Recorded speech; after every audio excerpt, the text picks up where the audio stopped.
So for an E-wrap cast on, you're going to select the number of needles that you want to cast on, and then I'm going to use my all needle pusher to push them all the way out, because that's going to make it easier to wrap around the needles. And I'm going to take the yarn that I'm using and create a loop.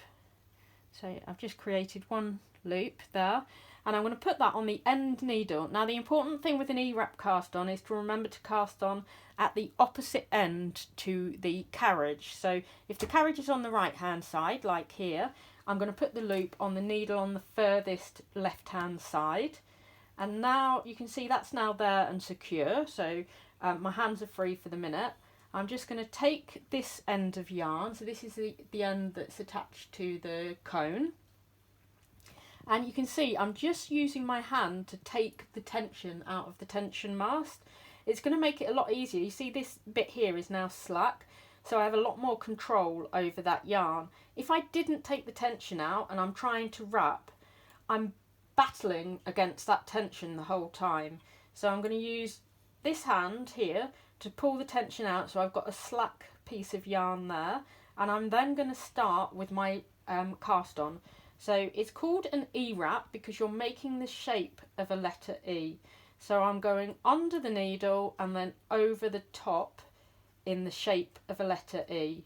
So under and over and then across to the next needle, and I'm just keeping that going all the way across. And I'm very lightly using my forefinger on my other hand just to loosely push those stitches into position. They don't have to be, you don't have to worry about getting them in a really straight line.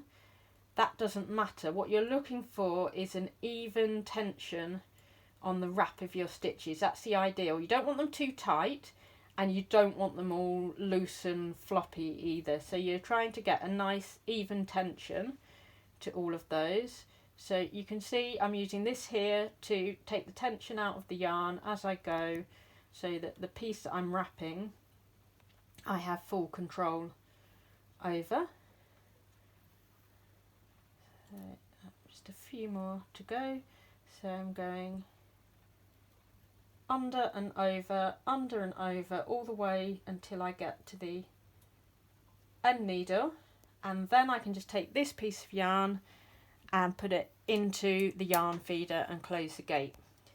So that's my cast on. I'm now ready to start knitting.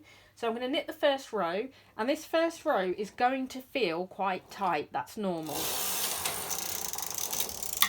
Okay, now ignore that loop there.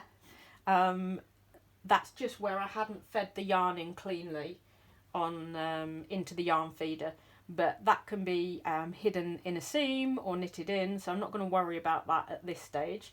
But you can see that I've knitted the first row now of knitting onto those, and it's formed stitches on all of those needles.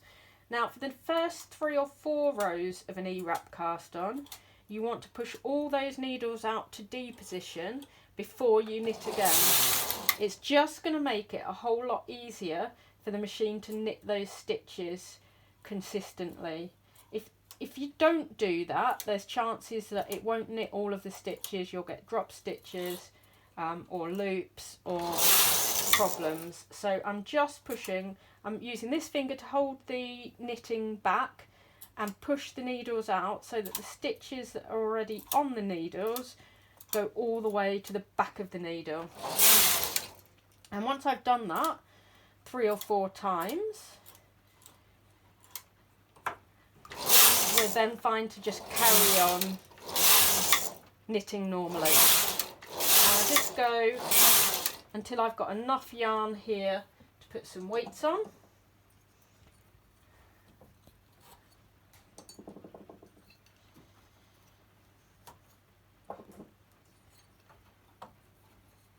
And then I can carry on knitting.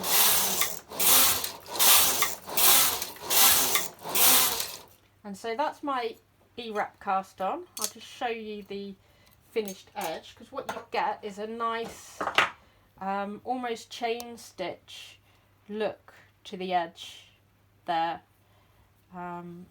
So, and there you can see that loop that I got. And if this was a finished piece, I would just sew that into the seam So I wouldn't worry about ripping it back just for one loop like that. But that gives you a nice finished edge. It's never going to unravel. Once it's steamed or blocked, you can lose a lot of that curl. So that is an E-wrap cast on.